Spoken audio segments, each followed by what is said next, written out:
오늘 주신 말씀 로마서 1장 18절에서 25절 말씀을 통해서 사순절 두 번째 하나님의 사랑 표현법이라는 제목으로 주님 주신 은혜와 함께 나누도록 하겠습니다.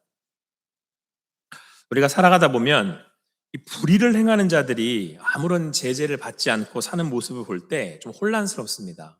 오히려 반대로 바르게 그리고 하나님의 뜻을 구하며 살아가는 사람들이 고난을 당하는 일들을 또 보게 될 때 더욱 우리는 좀 혼란스럽고 하나님을 향해서 질문을 하고 또 때로는 원망할 때가 있습니다. 그러면 하나님은 뭐 때문에 이런 악인들에 대해서 그냥 두시고 아무런 조치를 취하시지 않는 것처럼 보이겠습니까? 오늘 말씀은 이러한 의문을 가지고 시작하고 있습니다. 그런데 하나님께서는 분명히 오늘 뭐라고 18절에 말씀하시냐면 이런 불의로 진리를 막는 사람들에 대해서 그들의 경건하지 않음과 불의에 대해서 분명 진노하신다라고 말씀하고 있습니다. 그것도 그냥 진노하시는 게 아니고요. 하늘로조차 나타난대요. 이 얘기는 하나님이 약간 이제 그냥 분노하신다, 조금 분노하신다는 게 아니고요. 왜 화나면 벌떡 일어나가지고 막 분노하시는 거 있잖아요. 근데 그렇게 하나님이 지금 분노하신다 그런 얘기예요. 자, 그러면 하나님이 이렇게 그들을 향하여서 분노하시는 이유가 어디 있겠습니까? 오늘 성경은 이렇게 말씀하고 있습니다. 19절, 20절 말씀 같이 읽겠습니다. 같이 읽습니다. 시작. 이는 하나님을 알만한 것이 저희 속에 보임이라. 창소로부터 그의 보이지 아니하는 것들 곧 그의 영원하신 능력과 신성이 그 만드신 만물에 분명히 보여 알게 되나니. 아멘. 그러니까 여러분 쉽게 얘기하면 하나님이 자기 자신에 대해서 세상에 알려줬다는 거죠. 어떻게 해요? 거기에다가 심겨 놓으셨다는 겁니다. 창조로부터 하나님이 만드신 모든 세상의 것들에게 심지어 하나님의 보이지 아니하는 것들 곧 하나님의 그 능력, 영원하신 능력, 신성, 하나님의 하나님 되심을 그 만드신 만물에다가 새겨놨다는 거예요. 오늘 성경은 뭐라고 말씀하고 있냐면 만드신 만물에 그냥 보이게 알게 하신 게 아니라 분명히 보여 알게 하셨다는 거죠. 다시 말해서 세상을 보면 누구를 알 수 있다는 거예요? 네, 하나님을 알 수 있다는 거예요. 세상을 보면 하나님이 심지어는 영원하신 능력을 가지고 계신다는 것도 알게 된다는 거예요. 더 나아가서 신성, 그러니까 하나님의 성품이잖아요. 하나님이 어떤 분이신지를 알 수 있다는 거예요. 뭘 보면요? 세상을 보면. 왜요? 세상을 누가 만드셨기 때문입니까? 하나님이 만드셨기 때문에 알 수 있다는 거죠. 하나님의 손길을 느낄 수 있다는 겁니다. 그래서 하나님이 더 화내시는 거예요. 아니, 안 알려줬으면 모른다고 해도 죄를 짓고 살아도 뭐 몰라서 그렇나 보다라고 할 수 있는데 실제로는 하나님이 이 세상의 만물에 자신을 그대로 드러내고 있다라고 말씀하고 있죠. 그러니까 여기에 하나님이 더 화가 나신다는 거예요. 하늘로 쫓아 하나님의 진노가 나타난다 이렇게 말씀하고 있습니다. 하나님 입장에서도 얼마나 억울하시겠어요. 내가 보여줬는데 내가 다 알려줬는데 어떻게 그렇게 모른다고 할 수 있냐. 어떻게 모르는 척 너희 마음대로 죄를 짓고 살아갈 수 있냐. 그래서 오늘 성경은 뭐라고 말씀하고 있냐면 나중에 그들이 핑계댈 수 없다 이렇게 말씀하고 있습니다. 마지막 때가 되면 핑계댈 수 없어요. 자, 그렇다고 한다면 여러분 진정한 복은 무엇이겠습니까? 진정한 선물은 무엇이겠습니까? 세상을 보고 누구를 알 수 있는 거예요? 하나님을 알 수 있는 거죠. 봄 내음이 나는 봄바람이 불어옵니다. 불어오는 이 봄바람 속에서도 그 하나님의 숨결을 느끼실 수 있는 여러분과 제가 되기를 간절히 소망합니다. 여러분 혹시 빈센트 반 고흐라고 하는 작가를 아십니까? 워낙 유명한 예술가니까 아마 여러분들 잘 아실 거라고 생각이 듭니다. 그리고 아마도 이분의 작품을 한두 점은 다 보셨을 거라고 생각이 들어요. 워낙 유명한 작품들이 많으니까요. 제가 이분한테 관심을 갖게 됐던 이유 중에 한 가지는 빈센트라고 하는 노래가 있거든요. Starry Starry Night 이라는 노래가 있는데 아세요? 저 기타 배우게 된 동기이기도 한데 이 그 빈센트라고 하는 곡이 이 빈센트 반 고흐를 기리면서 만든 곡이에요. 나중에 제가 이제 가사를 따다 보니까 이게 그 사람이었어 하면서 제가 이제 이분에 대해서 이제 관심을 갖게 됐는데 더욱 관심을 갖게 됐던 이유는 이분이 목회를 했어요. 그건 모르셨죠? 영혼에 대한 열정과 사랑이 있어서 그 전도사로 사역을 했었습니다. 아버지가 목사님이에요. 근데 여차여차해서 이제 목회를 못 하시게 됐습니다. 그런데 영혼을 향한 사랑하는 마음은 있는 거예요.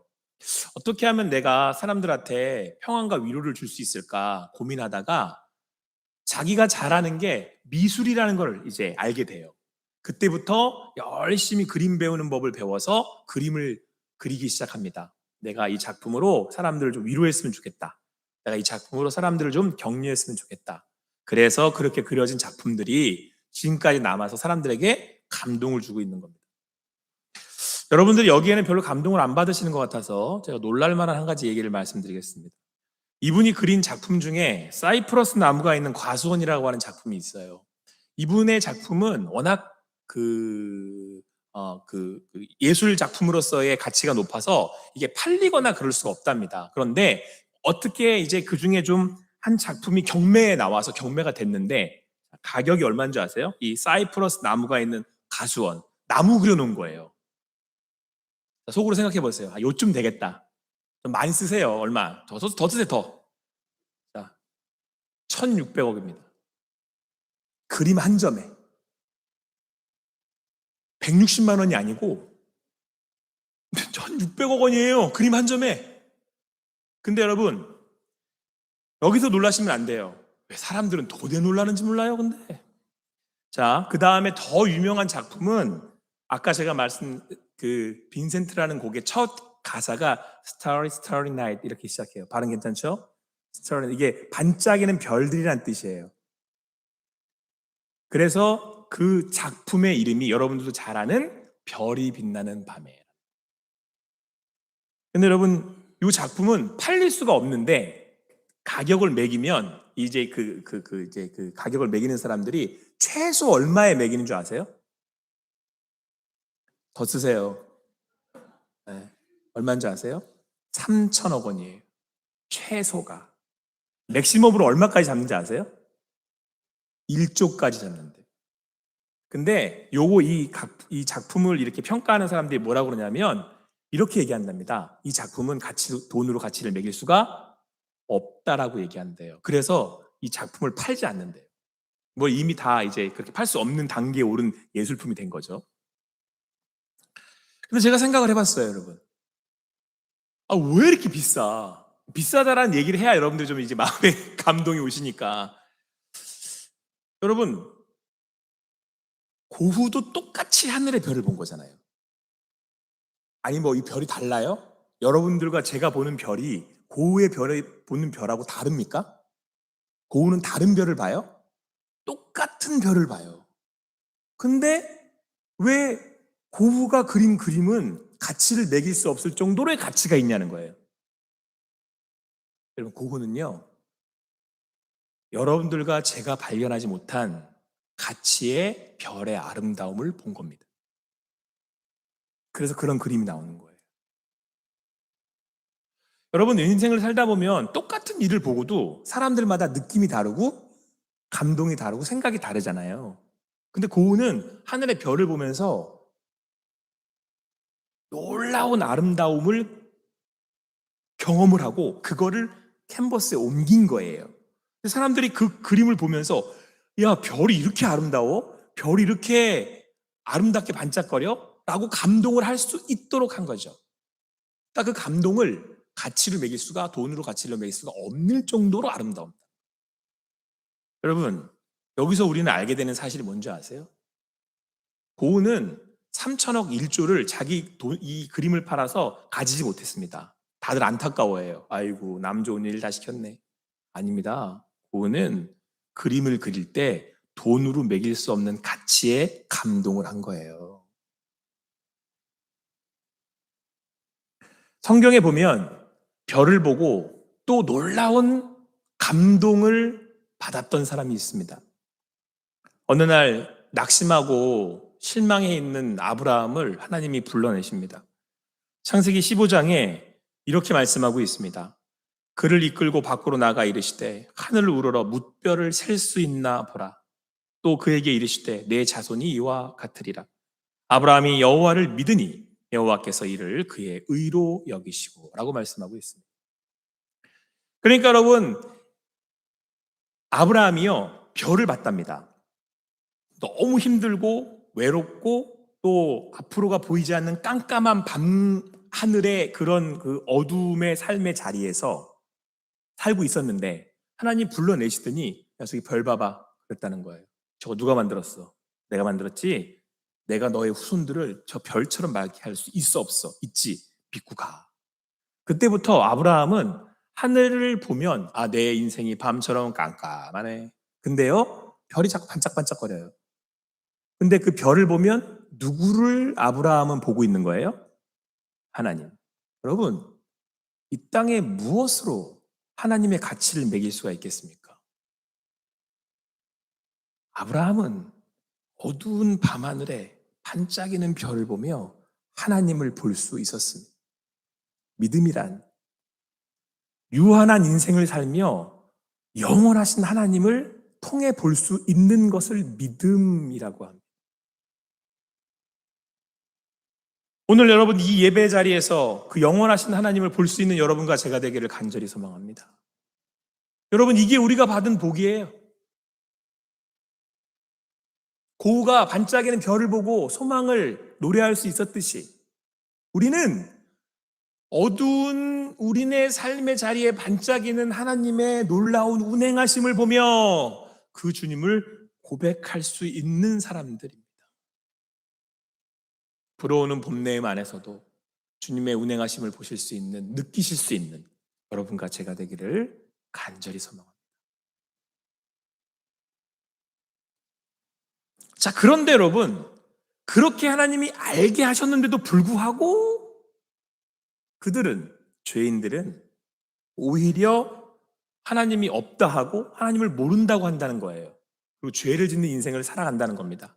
그래서 20절에 보니까 너희가 핑계하지 못할 거다 이렇게 말씀하고 있습니다.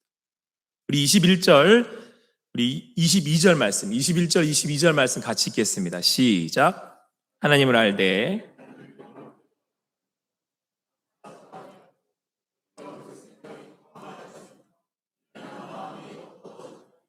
스스로 지혜 있다 하나?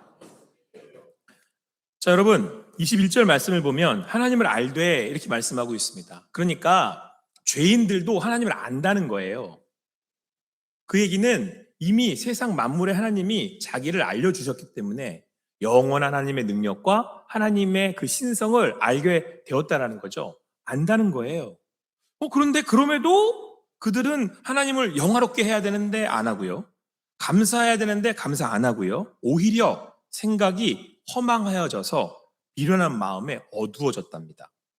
왜 그러냐? 도대체 알려줬는데도 왜 보지 못하고 그렇게 허망하여지고 마음이 미련해졌냐?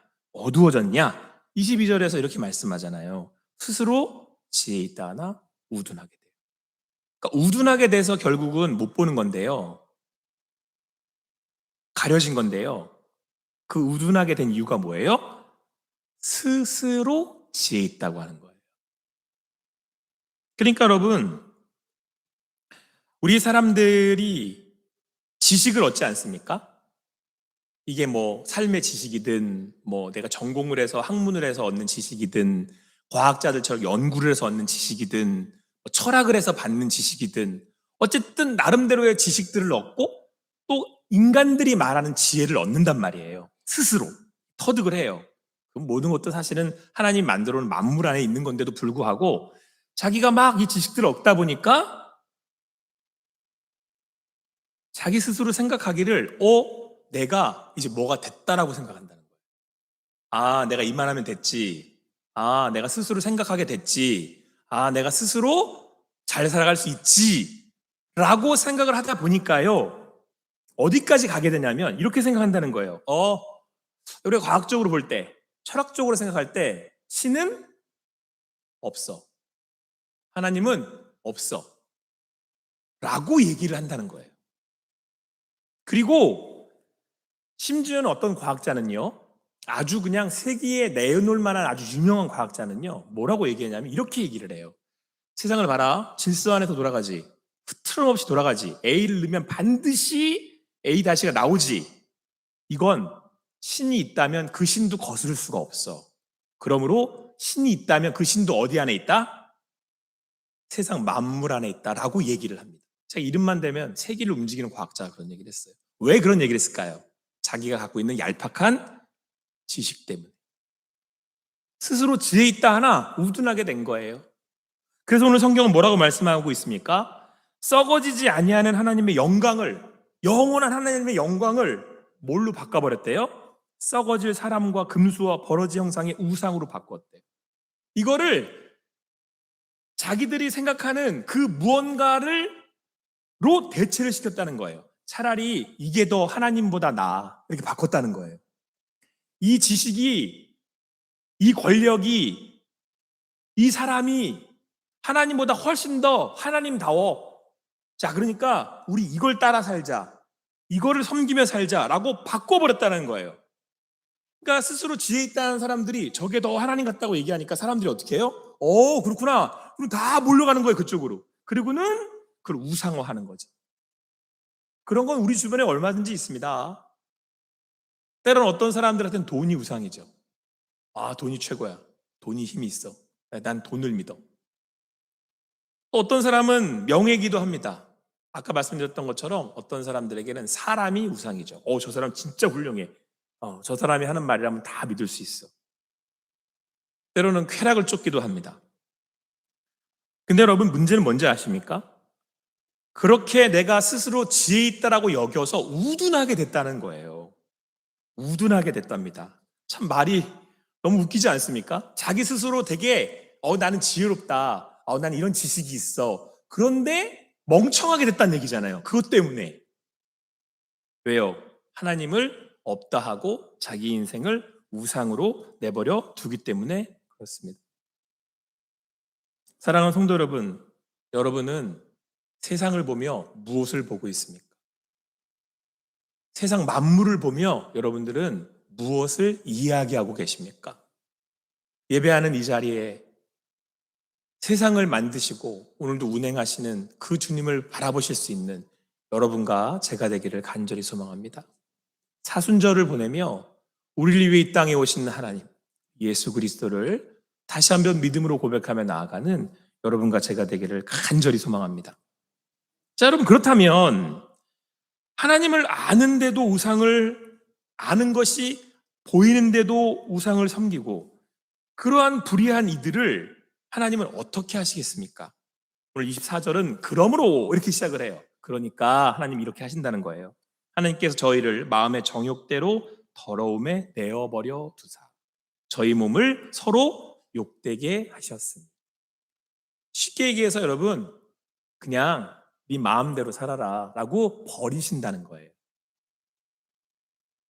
그러니까 좀 더 표현을 하자면 부모가 자식을 버리듯 그 정도라는 거예요. 그래? 나가 살아. 근데 여러분, 엄밀히 말하면 오늘 말씀을 저희가 쭉 읽었지만 함께 나누고 있지만 하나님이 버린 겁니까? 사람이 하나님을 버린 겁니까? 사람이 하나님을 버린 거죠. 그래서 결국은 하나님을 떠난 인간은 자기의 정욕대로 살아갑니다. 그런데 어떻게 살아가는지 아세요? 서로를 욕되게 하는 거예요. 서로를 욕보이며 살아가는 거예요. 그게 여러분들이 보고 계시는 인간 군상들에게서 나타나는 죄악의 현장들입니다. 그런데 하나님이 그렇게 자기 싫다고 하는 인간들, 죄인들을 어떻게 하신다고요? 내버려 둔다는 거죠. 그냥 내버려 두면 자기들끼리 망해요, 그냥. 왜? 서로 욕되게 하다가 망해요. 스스로. 자, 그렇다면 여러분, 그런 허망한 인생, 결국은 그렇게 끝나버릴 수밖에 없는 인생이 하나님이 마지막 더하시는 어쩌면 형벌입니다. 이 땅에서는. 그게 마지막 형벌이에요. 더 없어요. 하나님이 유기하시면 끝나는 거예요, 그냥. 야, 너 모른다? 그럼 끝나는 거예요.